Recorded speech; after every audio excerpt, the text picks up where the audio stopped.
અર્ધાગીનીએ પાડ્યું 7મું વચન, brain dead પતિના અંગોનું હૃદયપૂર્વક દાન કર્યું. બનાસકાંઠાથી અમદાવાદ સિવિલ હોસ્પિટલમાં પ્રસરી 144માં અંગદાનની મહેક. માર્ગ અકસ્માતમાં ઇજાગ્રસ્ત થઈ સારવાર દરમિયાન બ્રેઇન ડેડ થયેલ રમેશભાઈ શ્રીમાળીના ધર્મપત્નીએ અંગદાનનો નિર્ણય કરીને 4 લોકોની જિંદગી ખુશહાલ કરી.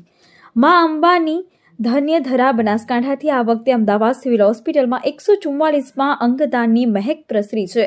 સિવિલ હોસ્પિટલનું 144મું અંગદાન. નારી તું નારાયણી, તું જ આ સંસારની જીવનદાતા છે. તારાથી જ આ સમગ્ર સૃષ્ટિ છે. પંક્તિને ખરા અર્થમાં સાર્થક કરતો કિસ્સો છે. નારીએ ત્યાગ અને સમર્પણની મૂર્ત છે, જેનો બ્રેઇન ડેડ રમેશભાઈના ધર્મપત્ની ભારતીબેને સાક્ષાત્કાર કરાવ્યો છે.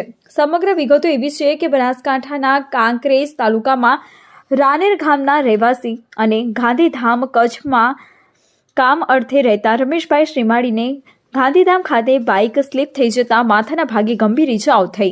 અંગદાનના નિર્ણય બાદ સિવિલ હોસ્પિટલના તબીબોએ અંગોના રિટ્રાઇવલની પ્રક્રિયા હાથ ધરી. સમગ્ર પ્રક્રિયાના અંતે હૃદય, 2 કિડની અને લીવરનું દાન મેળવવામાં સફળતા મળી. અંગદાનમાં મળેલા હૃદયને યુએન મહેતા હોસ્પિટલ, લીવર તથા બંને કિડનીની અમદાવાદ સિવિલ હોસ્પિટલ મેડિસિટીની જે કિડની ઇન્સ્ટિટ્યૂટમાં દાખલ જરૂરિયાતમંદ દર્દીમાં સફળતાપૂર્વક પ્રત્યારોપણ કરવામાં આવ્યા.